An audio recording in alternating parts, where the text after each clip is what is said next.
Hi. Hello, happy Holi అని మొదలెట్టారు. అంతా రోడ్ అంతా కలర్స్ కొనుక్కొని వెళ్తున్నారు. కలర్స్ మనం కూడా కొనుక్కుందాం అంటుంది అక్షయ. మేమైతే ఇంతవరకు ఎప్పుడు హోలీ చేయలే. ఒక 10 మంది పిల్లలు ఉంటే టప్ప టప్ప టప్ప టప్ప రంగులు కొట్టేస్తే బాగుంటుంది కదా. బట్టలు అయితే రంగులు అంటేస్తాయి, బట్టలు రంగులు అంటేస్తాయి. కానీ మంచి బట్టలు వేసుకొని హోలీ ఆడితేనే మంచిది. చాలామంది నిన్న వేరే మన ఫ్రెండ్స్ పంపించారు వీడియో, వాట్సాప్ స్టేటస్ చూసా. శారదా ఆంటీ వాళ్ళు భోగి మంటలాగా పెట్టారు, చుట్టూరా తిరుగుతున్నా. మరి పౌర్ణమి రోజే చేస్తారేమో నార్త్ ఇండియన్స్, తెలియలా నాకు. ఆ స్టేటస్ చూసా, రాత్రి పంపించింది ఆంటీ. హోలీ అంటే అసలు ఏం చేస్తారో తెలియదు నాకు. ప్రస్తుతానికైతే కలర్స్ కొనుక్కుందాం అనుకుంటున్నాం. వెళ్ళి ముగ్గన్న వేసుకొని పిల్లకి బొగ్గకి పెట్టి హ్యాపీ హోలీ చదువుదాం అనుకుంటున్నా. ఫస్ట్ టైం మేము హోలీ అనేది ఇంతవరకు మేము చేయలే. హ్యాపీ హోలీ అంటాం కూడా చెప్పలే ఎవరితో. నేను ఏదో ఉన్నామా, తిన్నామా, నలుగురిలో నీట్గా మంచి గుడ్డ కట్టుకున్నామా, కామ్ గోయింగ్గా ఉన్నామా. నా జోలికి వస్తే మాత్రం కామ్ గోయింగ్ కాదు, అబ్బా మ్యాన్ హ్యాండ్లింగ్. ఇట్లా ఒకసారి జరిగింది. ఏంటంటే ఒకసారి అక్షయ్ పాప చిన్నగా ఉన్నప్పుడు నేను విజయవాడలో జాబ్ చేసేటప్పుడు మా ఊరు పెద్దోగిరాల. విజయవాడ బెన్ సర్కిల్ నుంచి పెద్దోగిరాల రావడం ఎంత ఇబ్బందే కదా. చీకట్లో 6:30కి బస్ అంది వచ్చేసరికి 6:30 ఎక్కేటప్పటికి 6:30 అయింది. ఒకడు వెనకాల వస్తా ఉన్నాడు. గుర్తు కొంచెం వచ్చింది లేడీకు, 3rd క్లాస్ అనుకుంటున్నాడు. ఇంటి దాకా వచ్చేసాడు. ఇంటి దాకా వచ్చేస్తుంటే మా బజార్ దగ్గర ఆగాను. మా ఇల్లు చూపెట్టు ఇష్టం లేదు నాకు, మా ఇల్లు చూసేస్తాడు వీడు, దొంగోడు మంచోడు కాదు. ఎలా బస్సు అంతా ట్రావెల్ చేశాడు, మా ఇంటి దగ్గర మా బజార్కి వెళ్ళి దాకా కూడా నడుస్తున్నాడు. కూలి పని చేసుకొచ్చే అబ్బాయి అనమాట. అప్పటి వరకు నేను ఎవరిని చూడలేదు అట్లా. అలా వస్తుంటే అది చెరుకు సీజన్ స్టార్ట్ అయింది మన ఊరు. అప్పుడే ఎద్దుల బండి కట్టుకుంటూ ఆ ముందు రోజు నుంచే బయలుదేరుతున్నారు. చెరుకు ఫ్యాక్టరీకి చెరుకు తోలుతున్నారు. చెరుకు ఫ్యాక్టరీకి చెరుకులు తోలుతుంటే బజార్ ఖాళీ ఉండదు, రష్గా ఉంటుంది. మా ఊరు చిన్న పల్లెటూరు కదా, దాన్ని రూరల్ ఏరియా కదా, చిన్న రోడ్లు ఉంటాయి. అయితే ఇక నేను ఆగిపోయాను. నా హ్యాండ్ బ్యాగ్ క్యారేజ్ బ్యాగ్ పక్కన పెట్టేసి, నా క్యారేజ్ బ్యాగ్ పట్టుకున్నా. హ్యాండ్ బ్యాగ్ పక్కన పెట్టి నా హ్యాండ్ బ్యాగ్ తీసుకొని క్యారేజ్ బ్యాగ్ తీసుకొని టప్ప టప్ప టప్ప టప్ప కొట్టేసా మొహం మీద, ఆడు ఒంటి మీద ఎక్కడ కనపడితే అక్కడ కొట్టి పడేసా. ఏంట్రా ఎంపడ పడుతున్నావు, ఏమనుకుంటున్నావు ఆడపిల్ల అని. విజయవాడ నుంచి బెన్ సర్కిల్ నుంచి నువ్వు ఎక్కి ఎంపడబడి వస్తున్నావు, ఏమనుకుంటున్నావు నువ్వు అసలు అని పిచ్చి కొట్టి వాడి చేతిలో బొట్టు ఉంది, క్యారేజీది అల్లుకుని వైర్తో అల్లుకున్న బొట్టు ఉంటుంది కదా, అది అందులో క్యారేజ్ పెట్టుకొని వెళ్ళాడు అనుకుంటా. అబ్బాయి ఏ పనికి వెళ్ళాడు, ఏ ఉద్యోగానికి వెళ్ళాడో తెలియదు కదా. ఇక అతను బొట్ట కూడా లాగి గిరాటేసేసా. అది వెళ్ళి ఎద్దుల బండి వెళ్తుంది కదా, దానికి పట్టేసుకొని ఎద్దుల బండి పట్టుకొని వెళ్ళిపోతుంది. అది ఎద్దులకి కింద అది ఉంటుంది కదా బండికి, కిందది వాలుగా ఒకటి ఉంటుంది కర్ర, దానికి తగిలిందో ఏమో వెళ్ళిపోతుంది. అది రైలు బండి అంటున్నా, ఎద్దుల బండితో పాటు వెళ్ళిపోతుంది. ఆ బుట్ట కోసం రైలు బండి అంటున్నా, ఎద్దుల బండి కిందకి వెళ్ళాడు వాడు. కొంచెం తొక్కినా చచ్చిపోతాడు వాడు, చక్రం కింద పడే, ఎద్దు తొక్కినా ప్రమాదమే కదా. ఆ బుట్ట కోసం ఆ అబ్బాయి నాన్న యాతన పడేళ్ళి తెచ్చుకున్నాడు. మళ్ళీ వచ్చాడు. వస్తే ఈ లోపలే మా వాళ్ళంతా నిలబడిపోయారు మా కోసం. మా వాళ్ళంతా వచ్చేసారు. అయితే మాట్లాడే అతనితో. ఏం మాట్లాడాను, ఫస్ట్ చెంపలు వాయిచ్చేసా. చెంపలు వాయి కొట్టేసి, ఏంట్రా ఈరోజు ఈ బుట్ట పోతే రేపొద్దునికి నీకు ఇబ్బంది, బుట్ట లేదు, ఆ బుట్ట పోతే ఇబ్బంది అని వెళ్ళి ఆ రైలు అని వస్తుంది అని ఎద్దుల బండి తోలుకుంటే వెళ్ళిపోతుంది పట్టుకొని ఏదో కర్రకు పట్టేసి. ఆ బుట్ట కోసం నువ్వు ఎద్దుల బండికి కూడా కిందకి వెళ్ళి తెచ్చుకున్నావంటే ఎంత ఇబ్బంది గమనించావా నువ్వు. రేపొద్దున ఆ బుట్ట లేకపోతే మనకి క్యారేజీ పెట్టుకోవడానికి లేదు. అట్లాంటి స్థితిలో ఉన్న మనం, అంటే అతనికి స్టేటస్ తక్కువని చెప్పటం కాదు, అట్లాంటి పరిస్థితుల్లో ఉన్న మనం ఇంకొక అమ్మాయిని మనం ఫాలో చేసేసి వాళ్ళ ఇంటి దాకా వెళ్ళాలన్న ఆలోచన నీకు ఎలా వచ్చింది?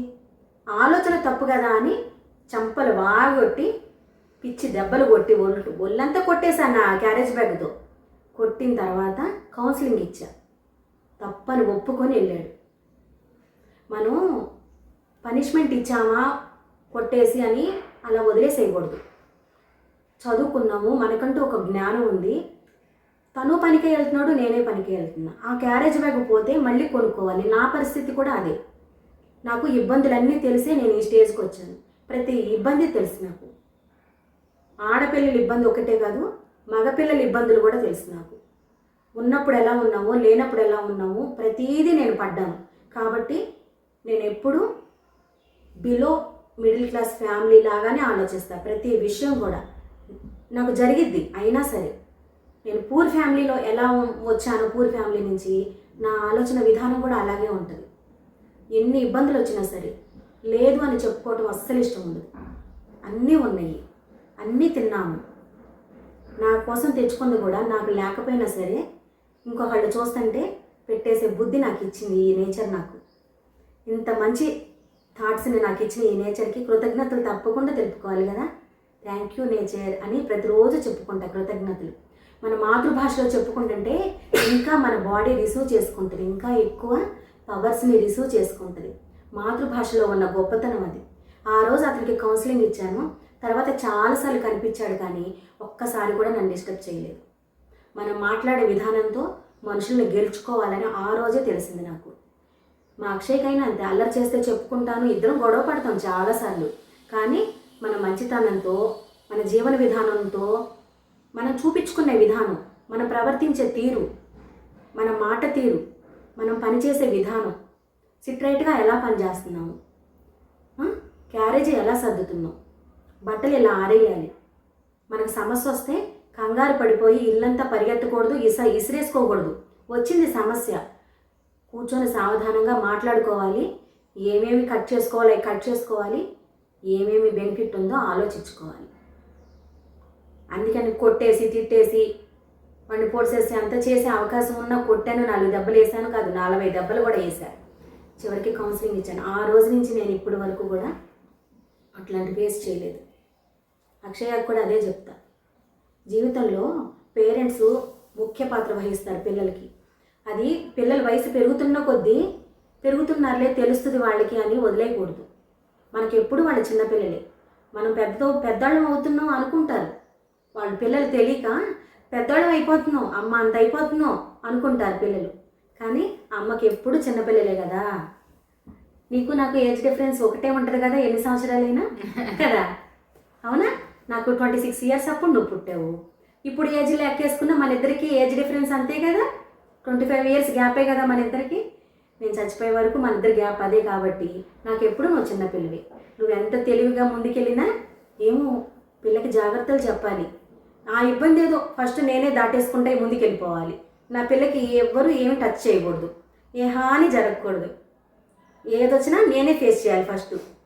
నేను అడ్డం నిలబడిపోతా అంతే. అంత మెంటాలిటీలో ఉంటాను నేను ఎప్పుడు కూడా. పిల్లకి చెప్పుకోవాలి. పిల్లలకి చెప్పుకుంటా ఉంటే మన మైండ్ సెట్ కరెక్ట్గా ఉంటే పిల్లలకు కూడా అదే వచ్చింది. ఎంత అల్లరి చేసినా ఇంట్లో వరకే కదా, బయటికి సిగ్గుపడతారు చెప్పుకోవడానికి. మన బిహేవియర్ కరెక్ట్గా ఉందనుకో, బయట కూడా పిల్లల బిహేవియరు అమ్మలాగా మనం కూడా అలాగే బిహేవియర్ చక్కగా ఉండాలి, నవ్వుతూ ఉండాలి, చక్కగా నడవడికతో చక్కగా నడుచుకుంటూ వెళ్ళాలి. మన నడక చూస్తారు. మనం ఏం బట్టలు వేసుకున్నామా, ఏం నగ పెట్టుకున్నామా, ఈరోజు మన హెయిర్ స్టైల్ ఏంటి, ఏ క్యారేజీలు పెట్టుకొని వెళ్ళాము, ఏం ఫుడ్ రిచ్ ఫుడ్ పెట్టుకెళ్ళామా, ఇవి ఎవ్వరు చూడరు. మన ఎదురుగా వచ్చిన వాళ్ళు విష్ చేసామా, పలకరించామా, చక్కగా నడుచుకుంటూ వెళ్ళామా, అంతే. నువ్వు ఊడిపోయిన చెప్పులు కుట్టుకొనైనా బతకచ్చు, కుట్టుకొనైనా వేసుకోవచ్చు, ఉట్టి కాళ్ళతో కూడా వెళ్ళచ్చు. కానీ నడిచే విధానం అనేది ఒకటి ఉంటుంది. ఎందుకు నవ్వుతున్నా? కరెంటు పోతే ఏమైంది? మన నోటికి ఎప్పుడు లాక్ పడదులే. మన నోటి ఎప్పుడు వసిపెట్ట చెప్తానే ఉంటుంది. నేను ఇలా చెప్తానని ఇసుగ్గా ఉంటుంది నీకు, కానీ అమ్మ చెప్పేవన్నీ కరెక్టే అంటావు మళ్ళీ. పిల్లలకి ప్రతి తల్లి అలా చెప్పుకోవాలి. ఎవరైనా వస్తే కూర్చోండి అని చెప్తాం కదా, ఆ రోజులు పోయినాయి అమ్మ, ఆ రోజులు పోయినాయి. వస్తే కూర్చోండి అన్నది సాంప్రదాయం అనేది ఉంది, కానీ ఈ రోజుల్లో అది పనికిరాదు. గుమ్మం దగ్గరే మాట్లాడామా, పంపించామా, విండో నుంచి మాట్లాడామా, చూసామా, ఏమైనా ఇస్తే ఇచ్చామా, లేకపోతే మనం ఇచ్చేది ఇచ్చామా, వాళ్ళు ఇచ్చింది తీసుకున్నామా, మనం ఇచ్చేది ఇచ్చామా, అంతే. భూతద్దం ఉంటుంది కదా మెయిన్ డోర్కి, లేకపోయినా సరే మన ఇంటికి మన ఇంటికి వచ్చేవాళ్ళు ఫోన్ చేస్తారు, అమ్మ ఫోన్ చేసిద్ది, వీళ్ళు వస్తారమ్మా అని. ఇంకా ఏం కావాలి? ఎవరు తలుపులు కొట్టినా తీయాల్సిన అవసరమే లేదు, అసలు భయపడాల్సిన అవసరమే లేదు. ఫోన్ ఉంటే 100కి కొట్టేయటమే, సెక్యూరిటీకి చెప్పేయటమే, లేదంటే పక్క పోర్షనాలకి పిలవటమే. ఏమని చెప్తున్నారు? 10 మంది ఉన్న చోటికి పరిగెత్తుకుంటా వెళ్ళండి, భయం ఏమీ లేదు. అవసరమైతే 4 కొట్టేసేయండి, తర్వాత సంగతి తర్వాత చూసుకుంటారు. ముందు మనం బలి కాకూడదు. ఎందుకు బలి అవ్వాలి?